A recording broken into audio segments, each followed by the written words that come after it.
Hi, my name is Dr. Tammy Haley, and along with my colleague, Dr. Dana Brackney, we'd like to thank you for taking the time to learn more about our work, making the grade, conducting nursing research in the school setting. School-based studies help to extend current knowledge and inform nursing practice.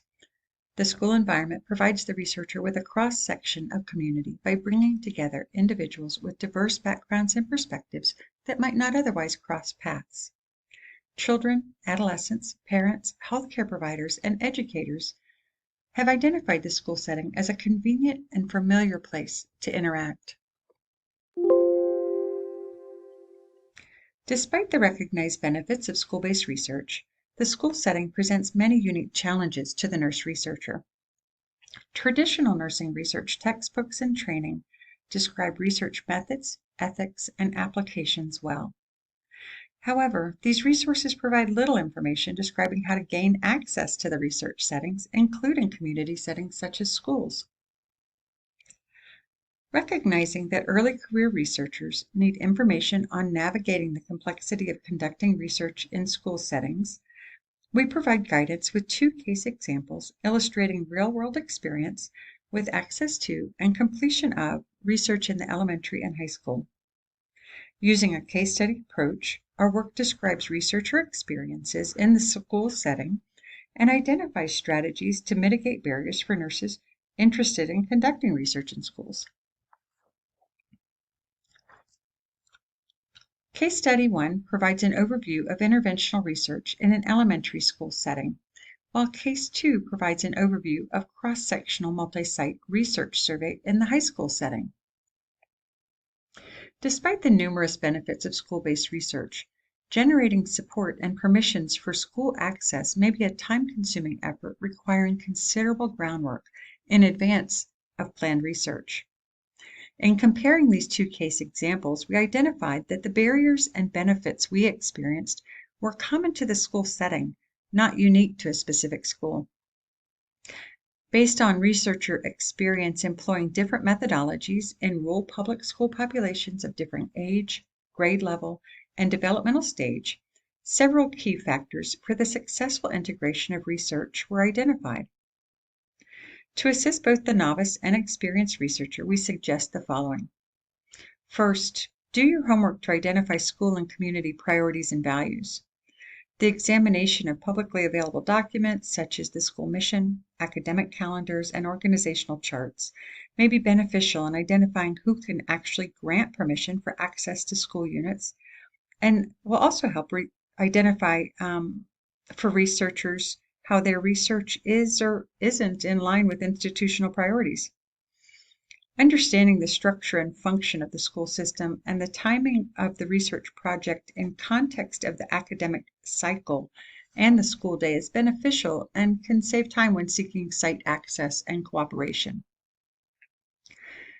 Taking the time to look for existing policy that might provide guidance for conducting research in an individual school system can also save time and frustration when seeking ingress. Second, we suggest cultivating relationships with key informants and gatekeepers. Once formal access is obtained, engendering cooperation from those at the school who will be directly or indirectly involved in the research process is really important. Research building with operational staff, educators, and other professionals is often necessary for successful study design and implementation. Identifying individuals that can serve as a champion for your research within the school setting can help the research team navigate roadblocks and identify potential obstacles to successful study implementation. While allocating time for relationship building in the planning process may be difficult, it's a worthwhile investment of time and energy to temper potential barriers in the process. When considering relationships of influence, an analysis of the relationships between individuals and groups at the single rural elementary school from the first case example is provided in Figure 1. This demonstrates how theory can guide understanding roles and relationships within the complex school setting. Social network theory is used to describe the strength and function of relationships and can help identify individuals who have close relationships with others within the network. We also suggest that researchers are well prepared and remain flexible throughout the process. It's important to recognize the resource scarcity and the allocation of these resources in a system that is not designed for research. To understand available resources, a SWOT analysis was used in the case example that was initiated while listening to the PE teacher's understanding of the school. Conducting the SWOT analysis served to expose researcher assumptions and enhance local understanding. This was really helpful in identifying the time, space, and people that would most support the researcher's intended intervention. Importantly, we suggest taking the time to understand special considerations for children and adolescents who participate in research. While researchers recognize that children are a vulnerable population, there are a variety of developmental and procedural considerations that can impact your study.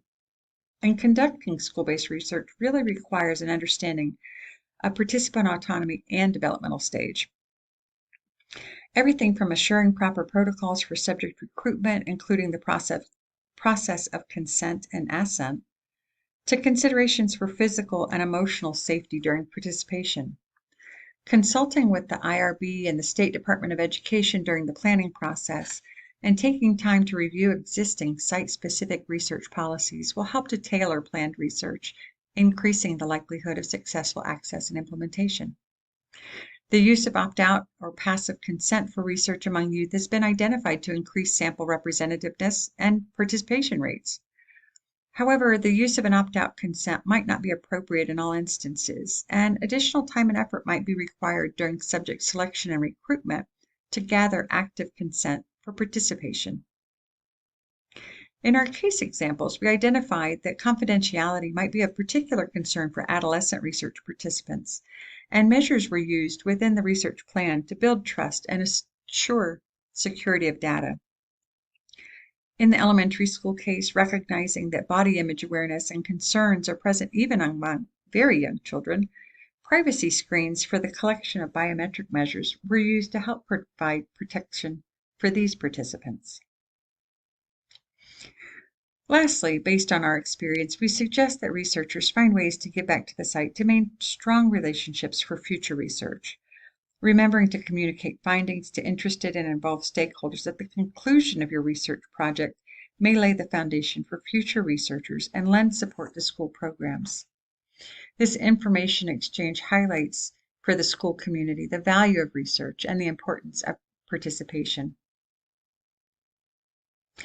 The benefits of conducting nursing research in the school setting have been well established, including access to a diverse population of children and adolescents in an environment that's safe, familiar, and appropriate for data collection.